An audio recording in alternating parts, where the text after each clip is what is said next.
Welcome back to the Deep Dive. Today, we're tackling something really foundational, the actual habits that seem to attract wealth. And we're not talking fuzzy ideas or just, getting lucky. This is about practical stuff, things you can actually do. A guide for this is some really insightful material, excerpts called 7 Habits to Attract Wealth in Men. And this itself is inspired by Joseck Wakwoma's book, Building Wealth, A Journey to Financial Freedom. So our mission really is to pull out the core ideas, maybe some surprising bits, to help you see how wealth often comes from consistency, from habits, not just chance. And the source kicks off with this really strong quote, "Wealth isn't luck. It's a pattern, a lifestyle, a mindset." Yeah, that quote really sets the stage, doesn't it? It shifts wealth from being this random event like winning the lottery to something you actively cultivate. It puts the power back in your hands.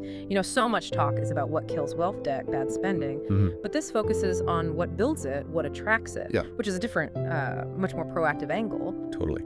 Being proactive, not reactive. Yep. Okay, so let's get into it. Let's unpack these 7 habits the source lays out. First one up is about managing money, but maybe with more authority.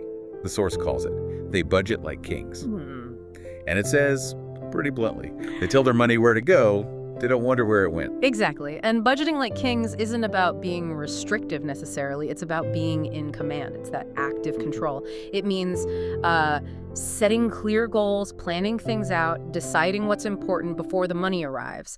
The source mentions these simple budgeting systems from Building Wealth that anyone can use, even with a small income. Simple systems, okay. But the deeper thing, I think, is that it forces you to look at where your money really goes. It gives you clarity. It forces you to, confront your actual priorities versus what you think they are. That makes sense. It's like holding up a mirror.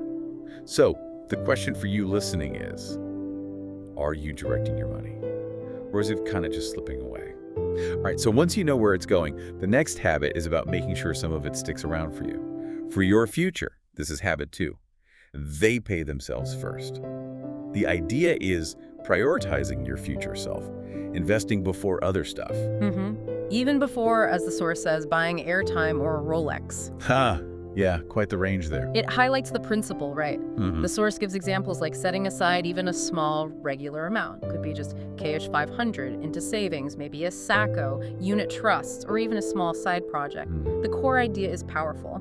Discipline comes before display. You build the foundation first. Yeah, that's where it gets really interesting, doesn't it? It's about that conscious choice. Paying future you before present you gets everything. Exactly. It's building that muscle of delayed gratification. Okay, habit 3 shifts gears a bit.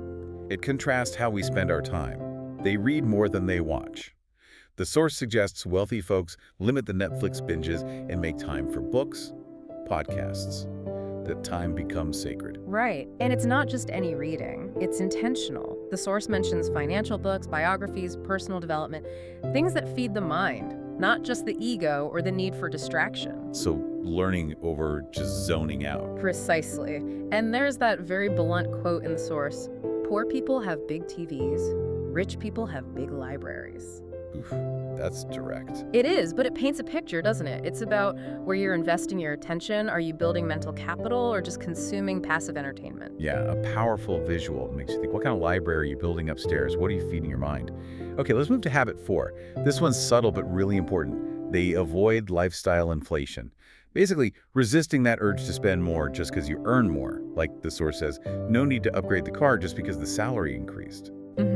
This is what the book Building Wealth calls the silent climb. It's a really interesting concept. The silent climb. Tell me more. It means when your income goes up, you consciously save or invest the difference instead of letting your expenses creep up to match it. You grow your wealth kind of quietly, in private. You let the results, speak for themselves later on.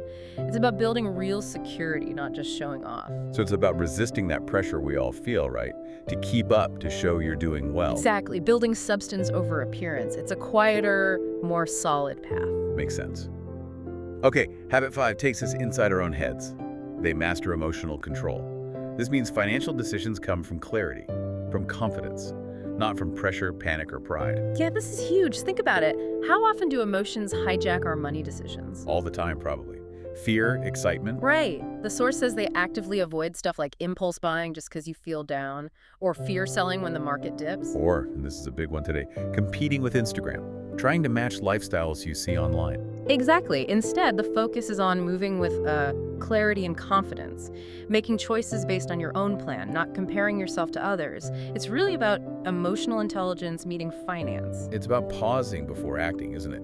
Checking that emotion. So the question for you is, are your money moves logical, or are they driven by how you feel in the moment? A really important question to ask yourself regularly. Definitely. Okay, habit 6. They invest, even in small ways. This moves beyond just saving. It's about making money grow. The source mentions things like land, stocks, a side business, or knowledge. Putting money to work. And the key takeaway here is accessibility.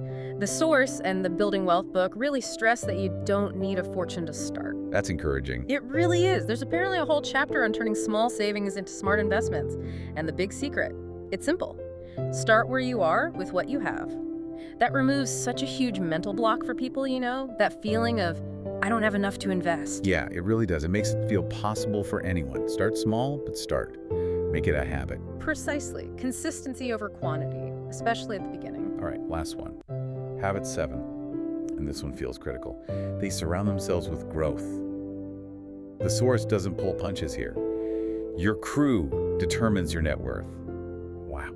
It's a strong statement, but think about the underlying truth.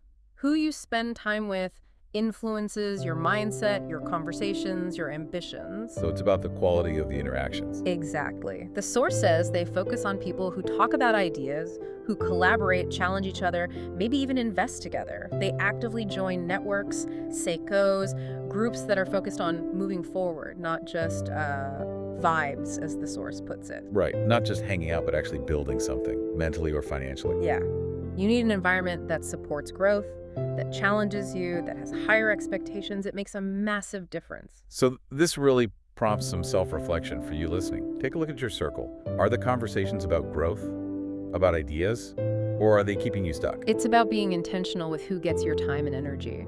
Okay, so wrapping this up, the big message seems pretty clear from the source material. Wealth isn't this magical thing that just happens. It's built, habit by habit, day by day. It's a pattern you create. And that final quote from the source really hammers it home. Wealth doesn't chase noise. It follows discipline, strategy, and vision. These 7 habits. They aren't just random tips. They form a kind of interconnected strategy. They show that foresight, planning, consistency, they're way more powerful than just wishing for luck. Right. And it connects back to that idea that you don't need some miracle. The source concludes you need the right mindset, habits, and consistency. That's the real formula. So as you think about all this, maybe consider this final thought. If wealth is a pattern, what patterns are you running in your life right now? And maybe, just maybe, what's one small habit, just one, you could start shifting this week? Where could you begin your own silent climb?